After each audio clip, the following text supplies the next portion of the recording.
திருமணம் செய்து 32 ஆண்டுகள் அவரோட வாழ்ந்த காலத்திலே அவருக்கு மனைவியாய் நான் வாழ்ந்ததை விட தாயாக தான் பல ஆண்டுகள் வாழ்ந்திருக்கிறேன். அவரின் தாயாக தான் நான் வாழ்ந்திருக்கிறேன். விஜய பிரபாகர் சண்முக பாண்டியனுக்கு மட்டும் நான் அம்மால என்னுடைய செல்லா குட்டின்னு நான் சொல்வேன். அவரை என் கேப்டனின் தாயாகவும் நான் வாழ்ந்திருக்கிறேன். கேப்டனா வந்து என் செல்ல குட்டின்னு தான் நான் கூப்பிடுவேன் வீட்டுல. இன்னைக்கு உங்க முன்னாடி நான் சொல்றேன். மேபி வெறும் கணவரா நான் அவர் பார்த்திருந்தா எல்லாரும் மணி நான் ஈஸியா எடுத்திருக்கிறேன். ஆனா கேப்டனுக்கு ஒரு தாயாக நான் வாழ்ந்த காலங்கள் தான். அவர் உடம்பு முடியாம போனப்ப மட்டும் கிடையாது, அவர் நல்லா இருந்த பொழுதே அவர் அந்த அன்புக்காக ஏங்குகிறார். அவருடைய அம்மா பாசம் இல்லாமல் ஏங்குகிறார் என்பதை நான் உணர்ந்து கொண்டதனால் ஒரு தாயாக தான் கேப்டனோடு வாழ்ந்திருக்கிறேன். உங்க எல்லாருக்கும் தெரியும் கேப்டன் எந்த அளவு கடுமையாக உழைக்கக்கூடியவர் என்பது என் தாய் குலங்களுக்கு தெரியும். காலையில 9 மணிக்கு வீட்டை விட்டு கிளம்பினா மிட் நைட் தான் வருவார். நடுராத்திரி தான் ஷூட்டிங் முடிச்சு வருவார்.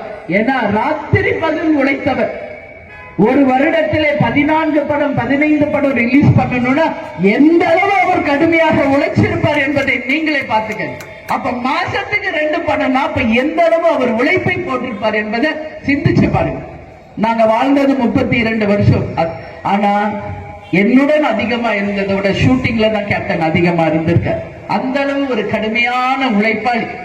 அவர் 3 மணிக்கு 4 மணிக்கு ஷூட்டிங் முடிச்சு வந்தாலும் அவருக்காக நான் முழித்திருந்து அவருக்கு சூடா சாப்பிடுறதுதான் பிடிக்கும்ன்றதுனால எங்க மேல ரூம்லயே ஒரு சின்ன கிச்சன் ஒண்ணு வச்சிருந்தேன்.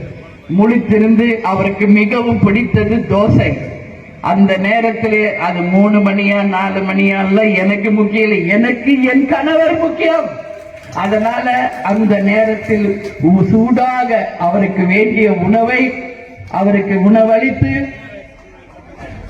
அவருக்கு நான் தான் சாப்பாடே ஊட்டி விடுவேன். உங்ககிட்ட சொல்றதுக்கு என்ன இருக்கு? ஒரு அம்மாவா டெய்லி அவருக்கு சாப்பாடு நான் தான் ஊட்டி விடுவேன். நான் ஊட்டி விட்டாதான் கேப்டன் சாப்பிடுவேன். இதான் உண்மை. ஏன்னா எங்களுக்குள்ள நடப்பது உங்களுக்கு யாருக்குமே தெரியாது இல்லையா? ஆனாலும் இப்ப கேப்டன் இல்ல, என் தாய் குலங்கள் கிட்ட நான் பகிர்ந்துக்கிறேன். நீங்க எல்லாரும் பார்த்திருப்பீங்க கேப்டன் கொஞ்சம் சிக்கான அப்புறம் ஹேர் கட் பண்றது, ஷேவ் பண்றது, அவருக்கு டை பண்றது, நெயில்ஸ் கட் பண்றதுலாம் ஒரு வீடியோவை நீங்க பார்த்திருப்பீங்க இல்லையா? இது எப்ப தொடங்குறது தெரியுமா?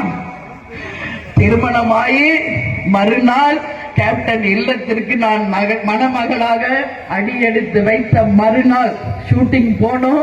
உனக்கு ஹேர் கட் பண்ண தெரியுமான்னு கேட்டாரு கேப்டன். என்கிட்ட பண்ணுவேன், உங்களுக்காக நான் என்ன வேணாலும் பண்ணுவேன்னு சொன்னேன். அப்படி அன்னைக்கு ஆரம்பிச்சதுதான் ஹேர் கட் பண்ணுவேன், டை பண்ணுவேன், எல்லாமே. அவரை பொறுத்த வரைக்கும் அவருக்கு எல்லாமே நான் தான், என்னை பொறுத்த வரைக்கும் எல்லாமே அவர் தான். அந்த மாதிரி ஒரு புரிதலோடு நாங்க வாழ்ந்ததினுடைய விளைவு என்னால் கேப்டன் இல்லை என்பதை ஏற்றுக்கொள்ள முடியல. அவர் சொன்னார்ல இப்போ அர்த்தநாரீஸ்வரர் அப்படின்னு சொன்னாரு. அவர் வாழ்ந்த காலம் அவரோடு நான் இருந்தேன். இன்னைக்கு ஏன் கூட தான் என்னுடைய அர்த்தநாரீஸ்வரராக என்னுள்ளேயே என்னுடைய கேப்டன் இருக்கிறார். என் உள்ளேயே என் கூட தான் இருக்காரு. இதுல எந்த மாற்று கருத்துமே இல்லை என்பதை உங்ககிட்ட நான் சொல்றேன். அது போல ஒரு கட்சி ஆரம்பிச்சாலும் ஒரு கொடி அறிமுகப்படுத்தினாலும் அது என் மக்களுக்கு பயனுள்ளதாக இருக்குமா என்பதை யோசிச்சு தான் கேப்டன் செய்தார்.